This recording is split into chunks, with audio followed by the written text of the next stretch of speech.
So, MadameWeb, a film no one thought will come out, got a trailer this week, and I'm just exhausted by it.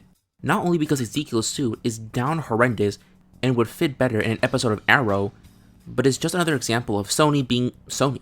They just want to create a universe of Spider-Man characters without Spider-Man, which makes no sense. Morbius had people interested in seeing Raimi's Spider-Man again, but it was just trailer trickery. So here, they're going a step further by having a guy look like Spider-Man. It's awesome that we're getting a film that has the Spider-Women, but I wish it was in a film that mattered. If this was in an established universe, it would feel like a logical conclusion instead of skipping world building and expecting to bum rush a lot of lore. Let's talk about Ezekiel for a bit, without getting into his lore. While he doesn't wear a suit, a variant of his does. In Edge of the Spider-Verse, he has a suit that's a homage to the Last Stand Spider-Man suit. This suit looks way better and would translate decently on screen compared to whatever the hell this is. A one-piece suit with too much negative space and a belt that attempts but fails to break it up. I wonder if this will be used as a way to harness the spider something, or maybe he'll use it to swing. Both options sound ridiculous, but at this point I'm hoping this film has something to keep me awake. The trailer doesn't give too much other than Cassandra Webb got her powers of clairvoyance after an accident and is determined to save the Spider-Women from getting murdered by Ezekiel. The trailer doesn't go too deep into why Cassandra has powers, why it matters, and the endgame with Ezekiel, which is good for a trailer, but for a film that seems like a fever dream, it makes me wonder if the script was tight or if they played it by ear during production.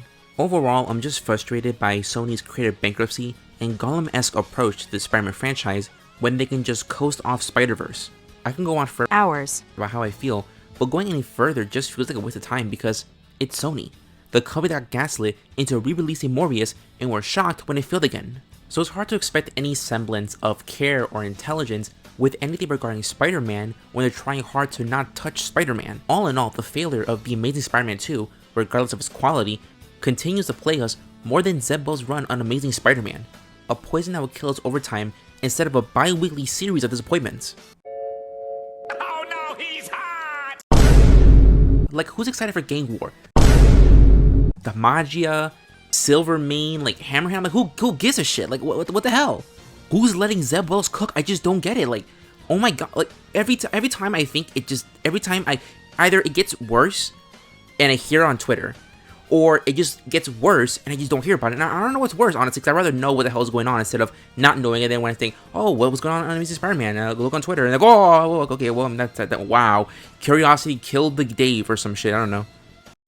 I want to end this video on a positive note and highlight something I'm shocked that no one else has mentioned. MadameWeb is being released on February 14th, 2024, which is Valentine's Day. Actor and star of the film Dakota Johnson is well known for her role as Anastasia Steele in the 50 Shades of Grey films that made it their mission to come out around the Valentine's Day season. Valentine's Day is also known as the day the critically panned Ben Affleck Daredevil movie came out. Even Deadpool came out like 2 days before Valentine's Day. So like a spider, that time of year weaves a web of bad films and one surprise hit, which is pretty funny all things considered. So whoever decided on the final release date deserves a raise because that was pretty genius. Thanks for watching. If you liked the video and want to see more, smash that like button, we're bringing it back, and subscribe to the channel. I don't know if I'm going to review MadameWeb when it comes out, but know that I'll be there suffering with everyone else. Speaking of 50 Shades, I'd like to thank my patrons, Leocrit, Retroroy, and Hack13 for supporting the channel, and for $1 a month, your name will show up right here. We're 2 patrons away from reaching the goal, where I subject myself to 50 Shades of Grey, the novel. I'll either review it in full or do a reading of a spicy scene. Love you guys and shamalamoomoo.